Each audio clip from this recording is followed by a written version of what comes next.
Saturday morning எந்திரிச்சு fresh ஆயாச்சு. Fresh ஆகிட்டு ஒரு தண்ணி நல்லா வயிறு ஃபுல்லாக குடிச்சாச்சு.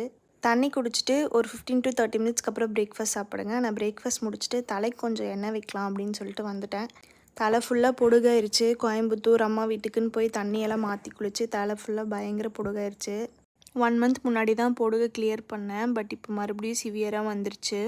அமேசான்லேருந்து தான் இந்த ப்ராடக்ட் வாங்கியிருந்தேன். ஆயில் வச்சா மசாஜ் பண்ணுறதுக்கு. இன்றைக்கி பயங்கர யூஸ்ஃபுல்லாக இருந்தது. டேண்ட்ரஃப் இருக்கிறதுனால தலை பயங்கர இச்சியாக இருக்குது. இது போட்டு இன்றைக்கி கொஞ்சம் மசாஜ் பண்ணவும் கொஞ்சம் பெட்டராக இருந்தது. எங்கள் வீட்டில் வளர்ந்த குழந்த ஒருத்தர் இருக்கார். அவருக்கும் நாம் என்னைக்கு ஆயில் வைக்கிறோமோ அன்றைக்கி வச்சு விட்டா தான் உண்டு.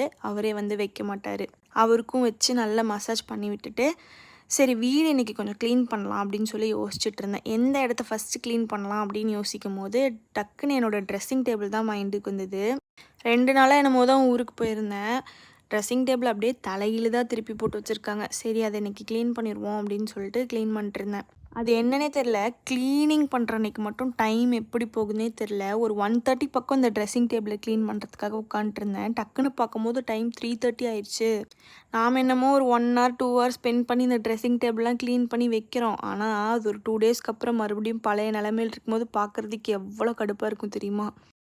கஷ்டப்பட்டு 1 hour ஸ்பெண்ட் பண்ணி க்ளீன் பண்ணுவேன். ஆனால் அது 2 டேஸ்க்கு அப்புறம் மறுபடியும் பழைய நிலைமைக்கே வந்துடும். இப்போ பாருங்கள் எவ்வளோ நல்லா இருக்குது. ஆனால் 2 டேஸ்க்கு அப்புறம் ஃபஸ்ட்டு இருந்த மாதிரியே ஆயிரும். அதனால தான் க்ளீன் பண்ணவே தோணாது.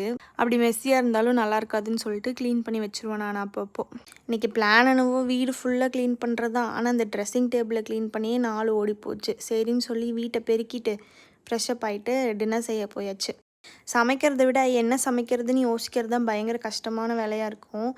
அத்தை மார்னிங்கே சன்னா ஊற வச்சுட்டேன்னு சொன்னாங்க. சரி சப்பாத்தி செஞ்சு சன்னா மசாலா செஞ்சிடலான்னு சொல்லி சப்பாத்தியை செஞ்சு சன்னா மசாலா வச்சு சாப்பிட்டுட்டு க்ளீனிங் பண்ண டயர்டில் தூங்க போயாச்சு.